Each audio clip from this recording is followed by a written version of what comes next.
Ooh, ooh, ooh. Is she live? Royalty, royalty, royalty. Testing, testing. Greetings, royal family. Welcome back to the channel. I am live. This is not a recorded video, pre-recorded video. I decided to fire up the programming and come to you live for the series finale of what has become one of my favorite shows, Greenleaf. Yes, it is over. It is a wrap. There is supposed to be a spin-off, but nothing's going to be like the original. So we shall see. So welcome. As you are swinging in, please be sure to hit the like button. Okay. If there's some interruptions, it looks like my streaming service here is acting up. I don't know. I have the Beyonce deluxe package, so I don't even understand why this is acting up. But anyway, drop your comments, say your hellos, share the video, tell a friend to tell a friend. I just wanted to do like a live discussion and also a review because again, this is one of my favorite shows. So it's nothing else to do on a Monday night. So I'll just wait until the notifications start going out, until everybody start coming in. Okay. I can't believe this show is over. Can y'all believe this? Ooh, I didn't want to do this live because I'm going to get emotional. I know it. I took some notes. You know how I feel about notes. And I had some like points to make about this. Anyway. All right. So we all know that Bishop James Greenleaf has gone home to glory, right? You know, I did assume that they were going to basically call his character home, but it was just difficult to see. So rest in peace, Bishop James Greenleaf. So Gigi, she's on the phone in her room talking to Sophia. Sophia done told on herself about her pictures that she sent to Devante or whatever. Anyway. So someone from NYC, New York, gives Grace a call. She works with 2020. She's tried to offer Gigi a job before, but, you know, Gigi couldn't take it because she's putting everything and everyone else first. Welcome, everybody. Yes, I am live as you're joining. This is a live, not a pre-recorded live. Get into it. Anyway, so Gigi, she's on the phone and the lady's telling her, yeah, you know, I tried to offer you a job before. You know, I'm interested in women of color. You know, this is 2020, big opportunity. So Grace, obviously, she needs some time. She doesn't know what happened just yet. Lady May, she makes her way down the hall, and she basically let Grace know that her father passed. The look on Lady May's face was just so difficult to watch. The next scene is the funeral. So the family is all surrounded. They're surrounding Bishop's casket. They're having like an intimate service on the family compound, as big as it is. Makes sense, right? And Bishop is in that casket. Actually, no. Run it back. I'm wrong. The next scene is the family laying around Bishop on the bed. Sorry, y'all. I'm getting ahead of myself. And Bishop is laying lifeless in the bed, and Charity, she begins to sing. Everyone is crying. And the cast members said that after they, you know, said cut, it took them a minute to gather themselves because it was such an emotional scene. It was actually the last day of filming together because, you know, the show was going off the air. So I thought that was interesting. They didn't really need much motivation to cry. So you see, the next scene is when you have the funeral, and the singing continues. The family, they start to sing. We see Bishop's casket. Again, they're on the Greenleaf property, and as the family sings, his casket is lowered into the ground. Oh, Lord. Woo, this was an emotional episode. This really was. So after the funeral, the family, they head back to the house, and they're at the dining table. You know, this is so interesting because this was one of the first scenes of the very first episode in season 1, episode 1. They all congregated around the dining room table. So they're at the dining table and they're reminiscing about Bishop, and they're telling some of their stories about Bishop. And They set his place on the table. It just, the music was so dramatic and sad. So they have his place set on the dining room table, and of course he's not there. Then it's cheers to Bishop. They're saying cheers to him. AJ says that he is going to build the car that he and Bishop were supposed to build together. May, she gets a call from the church. They actually want her to preach on Sunday. So Connie is no longer there. Good. Her and her coif, they let her go. This is so sad, y'all. It took me so long to do this. There's so many emotional things and conversations that I had, drew out so many emotions and things like that. So that's why I thought I'd do this live, because this is not going to be like real polished. I might be all over the place, but I'll still follow my notes to the best of my ability. Anywho, so they want May to preach on Sunday. They also want her to, be the orator honoring Bishop. They did mention that they cut ties with H&H. So it seems like it's going back to Calvary. And I think that's the way it should be. So we move on next to see Grace. She's at Noah's place. Noah got him a new place. Remember, he said that he was looking for a place down the street from his mother so that he and AJ could, be comfortable. So Noah, he got a new place. He got a new job. And his soon-to-be ex-wife is not asking for any alimony, so he doesn't have to worry about, any money being tied up in that.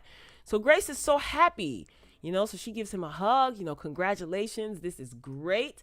So things seem to be on the up and up. And then AJ, he was off on the phone, and then he got off the phone, he gets good news. His medication is working and his health is good. Everything is in good standing. So he embraces Grace, and Grace is like, can I give you a hug? He's like, are you kidding me? I should be giving you a hug because you connected me with these great doctors. So I think AJ is in a place now where physically his health is stable and he is seeing some progress. So emotionally and mentally, he seems a lot more friendly. He's a lot friendlier.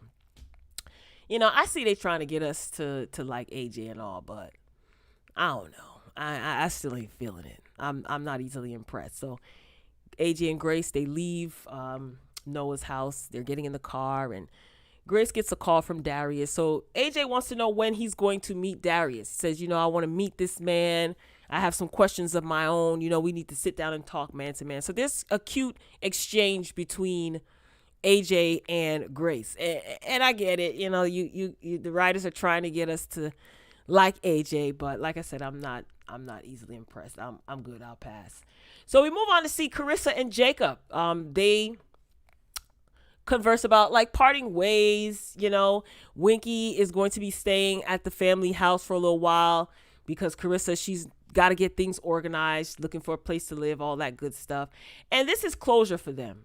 Jacob, he tells Carissa, hey, look, you can spend the night, not like that. But she declines because she says she does not want to confuse Winky because they already broken the news to little Winky that his parents are getting divorced. So it just seems like closure happened in that scene. And that's the best thing for them, honestly, because there's no need for them to stay together. It's already done. And Carissa even said, Jacob, maybe this is our happy ending. Jacob says, I know. I want to know who let Carissa in the mansion. Where's Marisol? Anyway, moving along. The cousins, they're sitting and they're talking. That's Sophia, Zora, and AJ. And they're all giving their opinions on what they think happens after you die. So they asked AJ, what does he think? And AJ says, I don't know. I still want to see what happens when you live. And there's this look on his face, right? He's looking forward to living. He said, I want to see what happens when you live. Before, when his health was in shambles and he was stealing from pharmacies, he probably didn't think that he was going to live long. That wasn't even on his mind. He was just trying to survive. He was angry, rightfully so. He told this story, what happened to him in jail. Now he's actually looking forward to living, especially with his brief conversation with Bishop. He was looking forward to building a car. He had something to look forward to. Let me tell you something. The way they write that character, Bishop's character, was so smart. Very, very smart. A lot of little nuggets. But anyway, we move on to see Grace and Darius. They're sitting and they're talking, and she's discussing her job opportunity with him, and she's on the fence about leaving right now. You know how Grace is. It's always guilt. She always feels guilty about something. Always feels like she has to help. Darius reminds her that, look, AJ's an adult. He's living with his daddy. Sophia's getting ready to go back to college. AJ's meds are working. He'll be fine. And he tells her that he would accompany her to New York if she gets the job. And Grace asks, "You would follow me to New York?" And he said, I said I would accompany you. Now, I love that because Darius has risked a lot to help Gigi. And yes, it was his choice, but that man let it be known that he is a man and not a boy. I ain't following you nowhere. I will accompany you. And I think, that made Gigi feel good. She hugged him. She just felt like, yes, finally I'm getting what I want for me, a man. Okay. I'm at this point in the episode, I'm rooting for Gigi to go to New York. I think that she needs to. It's time. Your work here is done, Gigi. It really is. It definitely is. So Lady Mae, she's sitting around the table in the next scene with her children. Be sure to like, everybody. Make sure you like the video when you're coming in. Drop a comment. Okay. So Mae lets them know, like, look, the church wants me to preach on Sunday and they want me to honor Bishop. She's sitting around with Charity, Grace, as well as Jacob. And at this point, they aren't sure if technically they have the church back. Gigi's phone in the middle of this is going off, and then you start to see her staring off, getting a little bit distracted. It's the lady from New York calling about the job offer. She needs to know, like, right away. She wants her position to be filled because that lady is stepping up in a new position. So Gigi got to make a decision quick, right? And Mae asks Gigi, "Hey, Gigi, are you on board with this?" Because she notices that she's a bit distracted. And Gigi says, "Yes, Mama, of course."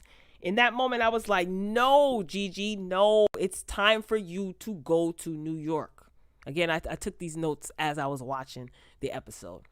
So the next scene, Mae heads to Calvary, right? She walks into Bishop's old office, and this is when Lady Mae's acting chops kick in, honey, because the drama in the way that she was taking everything in and the way that she sat down, just filled with emotion. Now remember, H&H had cleaned out everything in Calvary because they thought they were going to be demolishing the building, and Bishop's office was taken over by Bob. So Corinne, being the writer that she is, Corinne decided to move everything back into Bishop's office. This is the first time that Lady Mae has stepped into Calvary since H&H took over and, everything went awry. And this is also the first time that she has stepped inside Bishop's office in a long time since all this H&H crap went on, right? So she's filled with emotion, like the way that she even sat down in the chair. It was just like, that darn Lynn Whitfield is something else. So we move on to see Jacob and Tara. So he goes to see her at the community center, and, she gives her condolences. He wants to make sure that all is good between her and the family. He lets Tara know, look, my father didn't have this aneurysm because of y'all and because of what was going on. No one's blaming anyone. He also asked, look, my mother wants to know if we could have about 3 months to move out, being that Bishop just passed. And Tara, she tells Jacob that she can't take the house. It wouldn't be in her heart. It just wouldn't sit right with her, And I said to myself at first, she's a skanks. So I don't know if I trust her all the way. But she says, after all that woman has been through, I can't do that. She says, tell your mother that she can call me whenever she wants. Other than that, we're even. So Tara, really wanted the house because she wanted to be able to continue her charitable services. She felt like having that big house would be able to house so many people in need, and she could move out of that particular area where her community center is. But she feels that because, all of that's gone on, Bishop is no longer here, she couldn't possibly, at this point in time, in the middle of this, put a woman, Lady Mae in particular, out of her house. So, and she did also point out that Jacob was up front with her when they first met up. So I guess, he's honorable, and she realized that they're good people. So, you know, she's just racking up some moral points or whatever. So I could appreciate that. At first, I was like, I don't trust it, because even though Rochelle is gone, you never know, because there is supposed to be a spinoff of this show. So what's that plot going to be like? But for now, I'll take it. We like Tara. Tara's cool in our book. We shift gears to Aaron and Gigi. So he is helping her sort out her millions that her biological father, Lionel, who is also Aaron's father, he left her millions. He didn't leave Aaron a dime, which is crazy. And he didn't do so because of his sexual preference. Crazy, right? So Gigi has all this money. So, you know, she set up trust funds for AJ and Sophia, got her money all sorted out. And they talk about Gigi being offered this position in NYC. And he talks to her and he gives her some sound advice. He doesn't tell her what to do. Obviously, that's her decision. But he did give her some sound advice. And at this point, I think that Gigi knows that it's time to go. I think she knows it. But as usual, guilt is making her question all of this. She got to be there for her family. Like, she feels obligated to her family. Remember when she returned home in season 1, episode 1, she came home to attend Faith's funeral, her sister. And it's like it's been a whirlwind of mess ever since. She got wrapped up in a lot, in a whole lot of. So I think she knows that it's time to go. But again, you know, my father just passed. I don't want to leave my mother. We still don't know what's happening with the church. So it's kind of like, I don't want to inconvenience anyone else because I can stay here and help. But she knows that it's time. So Jacob, next scene, we see Jacob, he enters his mother's quarters where she's trying to figure out what is she going to preach about on Sunday. So he tells his mother, look, Tara said that we can have the house. And Lady May, she breathed a sigh of relief. Now, as hard as it was for May to come clean about all her secrets, then to surrender to giving up the house, then losing her husband, like, to me, that sigh of relief was like long overdue, right?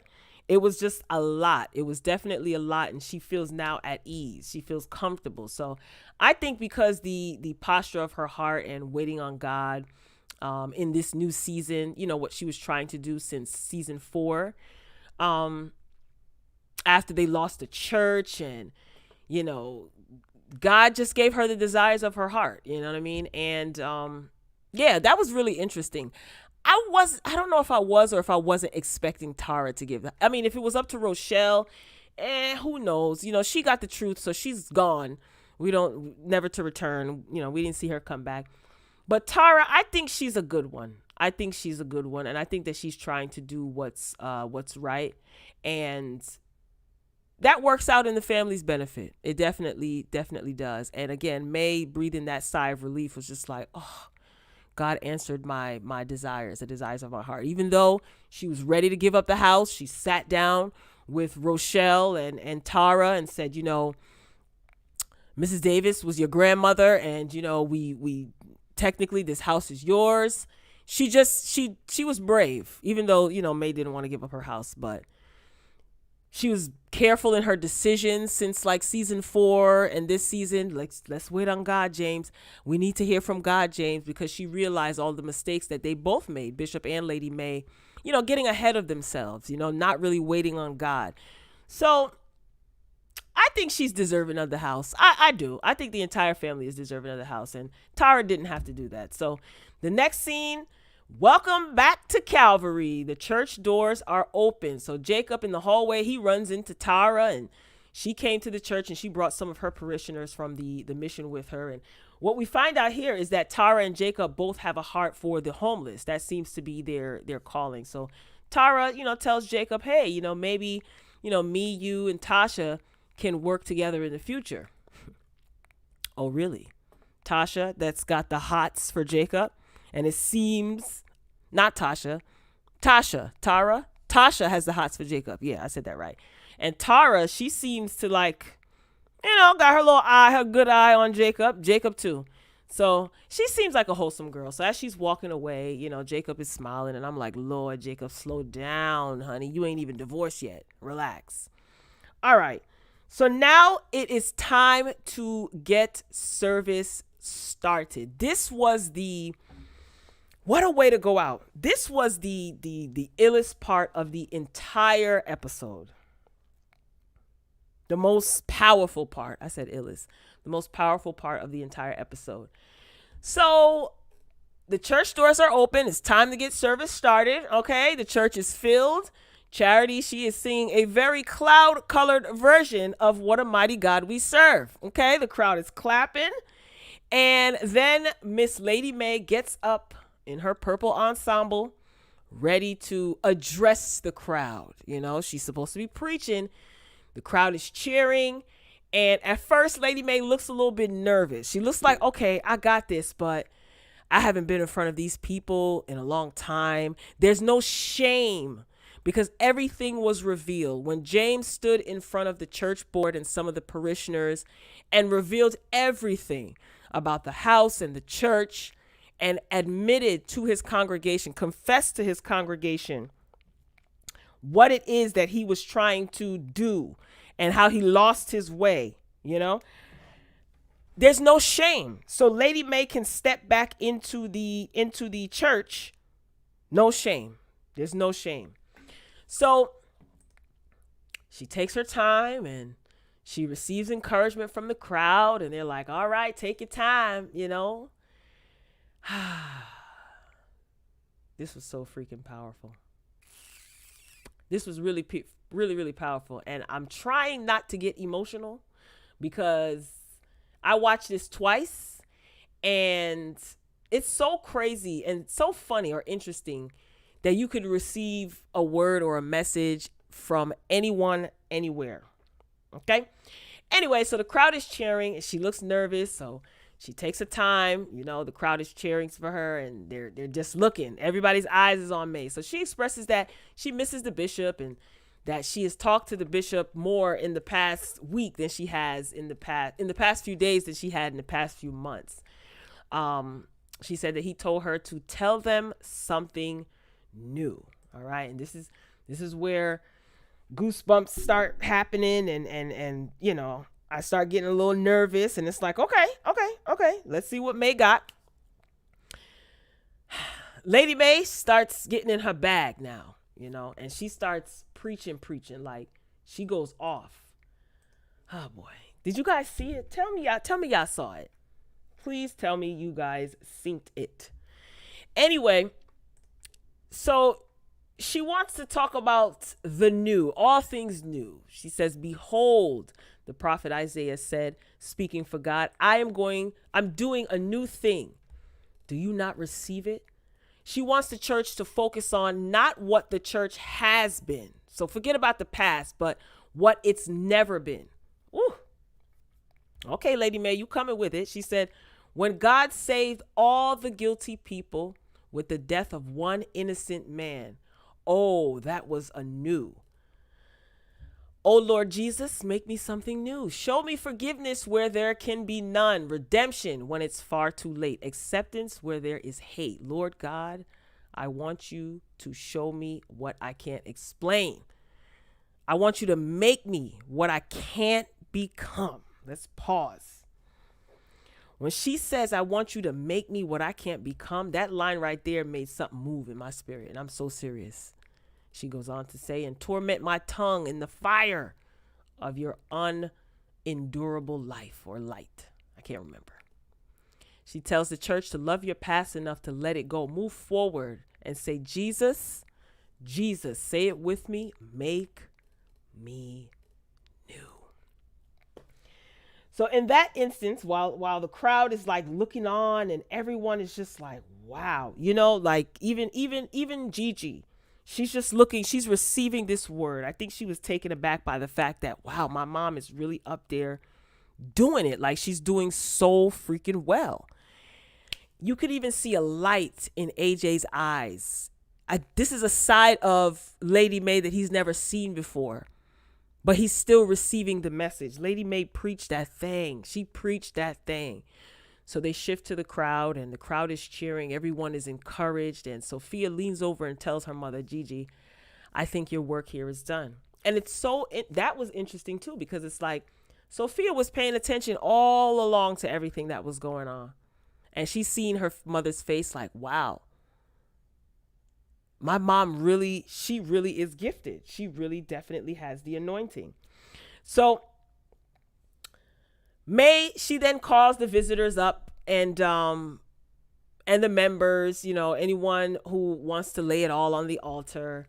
And as AJ, he goes up to the altar, and that was so emotional. It's kind of like, remember, Bishop and him had been talking about him giving his life to God, but Bishop wasn't pressuring him. He told him, oh, I know I'm going to have a big smile on my face, when you give your life to the Lord. And AJ, along with a few others, walk up to the stage, and the family surrounds AJ and hugs him. It was so beautiful. He just, oh, AJ.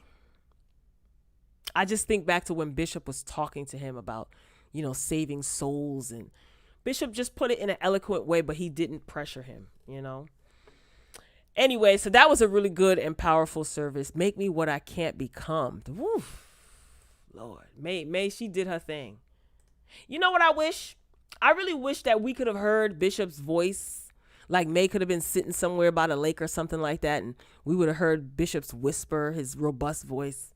But I guess not. It is what it is. All right. So May and Gigi, Lady May, after service, she is sitting in the office after service, just taking it all in. And Gigi tells May, that they got the church back. So they want to give them the church back, and they want Lady May to preach every Sunday. So May says, God willing, and Lady May, and then she softly kisses her hand again, and she walks out. So we move on, and we see Grace's departure. Grace is leaving out and ready to head to New York, and the family is all gathered on the steps, and she's leaving just for an interview, and she says, she'll be back in a few days. But everyone is encouraging her, saying her, look, you're going to get this job, girl. You know what I mean? So everyone is saying their farewells, and Charity, she embraces Gigi and gives her words of encouragement. And she tells her, you are my sister, because they were informed by Lady May in a real crass way that Gigi's biological father was not Bishop. So she just let her know, you are my sister. So Lady May tells Gigi, thank you for sowing discord in the fields of my peace. They needed it. And I thought that this made me tear up too, because I remember when Gigi on the first episode of the series, Gigi comes back home. Again, she's coming home to bury her sister Faith. And, Bishop is standing on the steps. The prodigal daughter has returned home. He's happy to see her. He embraces her. He hugs her. Lady May, this is again the first episode of the series. She approaches Gigi. She didn't say hi. She wasn't happy to see her. She told her, I hope you are not here to sow discord in my fields of peace. And then walked off. So, what a full circle moment. And also Grace, she's leaving the mansion. She's driven by the same chauffeur that brought her home in the very first episode. She's passing by that lake, and she's exiting the gates, the same gates that she entered through in season 1, episode 1. Now, my thoughts are this. I think that Bishop was the sacrificial lamb for his family. I don't think he would have had it any other way. He definitely departed with a clean heart. He confessed all of his sins. And yes, he did pass away, leaving his family. But his family reaped the benefits of his sacrifice. And I think if he voluntarily could do so, I think Bishop would have done so, right? What do you guys think? Ah, boy. This was a really, really good episode. You know what was funny? People were coming on Twitter. People were making up obituaries and things like that of the bishop. So look what he put on on Instagram. He said, I wanted to remind you all of Proverbs 18:21. The tongue has the power of life and death. I know people think it's funny to create obituaries with Bishop's name and face on it. But remember, I am a real human being. Speak life over me, nothing else. #Greenleaf. And I said, Bishop done got angry because y'all was making obituaries. I did see it. I saw it on Twitter. People were, joking around, saying the homegoing service, the repast, who's going to make the macaroni and cheese. And then someone actually made up a obituary with Keith David's face on the front. So he basically said that wasn't funny. He didn't find that comical. But it is what it is. Now, as far as my thoughts, right, on this young man, who is this spirit boy? I've been asking, I've been tweeting, I've been saying, look, we need answers. This is not good enough. They didn't tie up this storyline. What's T? Where do I begin with the theories?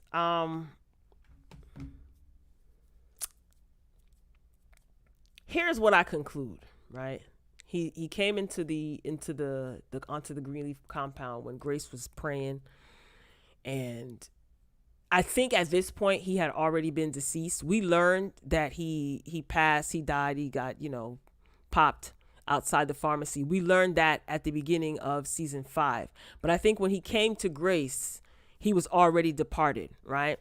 Number one, how did he get on the property? Number two, Grace wasn't scared, wasn't like, oh, you're a trespasser. Who are you? He knew Grace's name. He said everything has an expiration date. Everything. See you around, Grace. And I conclude that he is a representation of Jesus, right? I thought so. I gave this analysis in a previous review. And he's supposed to be representative of Jesus. He sacrificed his life so that AJ could have a new life, right? A lot of speculations were that that's the real AJ. That could be Faith's son. All of those were good plot lines, but it's no mistake that he resembles AJ to a T.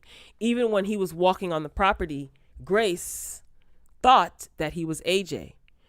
He's very representative of the death of AJ's old life. Remember when Aaron revealed that he was the one caught for breaking in the pharmacy, and AJ couldn't even fathom that. He's like, "What? I'm the one that did it." And Grace said, "It's a miracle." I think in that moment, Grace realized who he was, the spirit boy was. But AJ, he couldn't take it. Remember, he went in the bathroom and did what he did, tried to take his life. He didn't understand sacrifice and miracles. He's a baby in Christ. So he really didn't understand that concept. But do you guys remember how Grace said, "This is a miracle"? Just real nonchalant, because she knows what's up. And he's like, someone had to die at the expense of me. He was AJ's sacrificial lamb. So he sacrificed his life so that AJ could have new life, get a clean slate. So that's what I think. I think he came to warn Grace that everything has an expiration date. And when I did that review from season 4, the last episode from season 4, when you think about something having an expiration date, you automatically assume it's something negative. And I did mention all of the drama and the issues with the church are going to be over. Well, here we are. They got Calvary back. Hope and Harmony is no more, right? So the issues that they had expired. Everything is new. Even Bishop. Bishop is gone. He was a new man before he passed, right? So Bishop is no longer here. He had an expiration date. And if you guys go back and look at season 4, the episode titled Gratitude, when the spirit boy walked out of the garden or out of wherever, the land, and the camera pans out, did anybody else notice that there was another headstone there aside from Grace's? Faith's? Go back and look. Let me know what you think.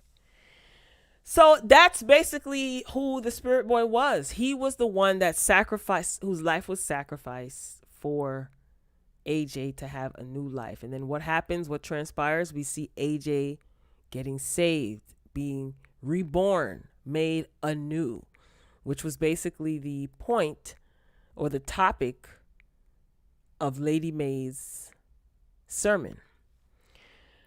So I got my answer because I was trying to figure out,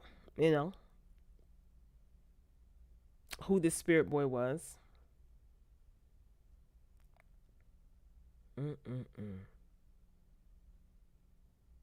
But go back and look at season 4, the last episode called Gratitude. When the final scene, the last few seconds of the final scene, when that boy walks off, "See you around, Grace," he walks off, it pans out.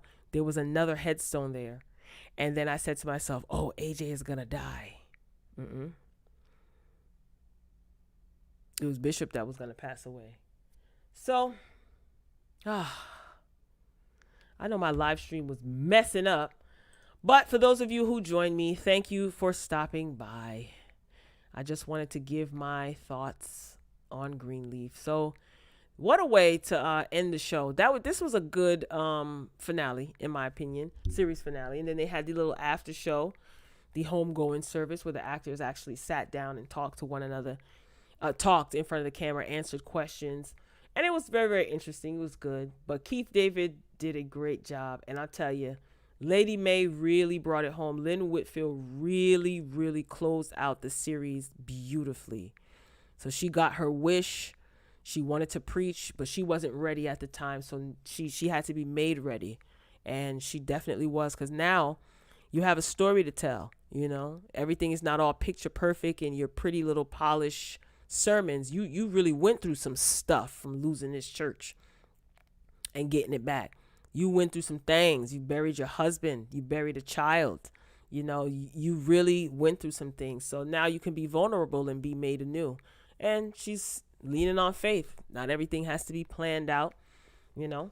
So I love the way how she closed out this this series. I'm looking forward to the spinoff. We know nothing about the spinoff. There was a commercial for a show titled Delilah. I doubt that that's a spinoff for Greenleaf. If it is, we'll see. So, ladies and gentlemen, thank you for stopping by. Those of you who stayed to the very end, I greatly appreciate it. Be sure to like, comment, share. If you haven't done so already, hit the subscribe button and click the notification bell. I know this live was messing up, but I stuck it out. So I don't know if I'm going to keep this up. I may just have to re-record this whole thing and just put it up as a regular video. Nonetheless, those of you who joined me, thank you, thank you, thank you. I'm going to go cry now because I miss Bishop. So, Royal Family, I'm signing off. And until next time, peace.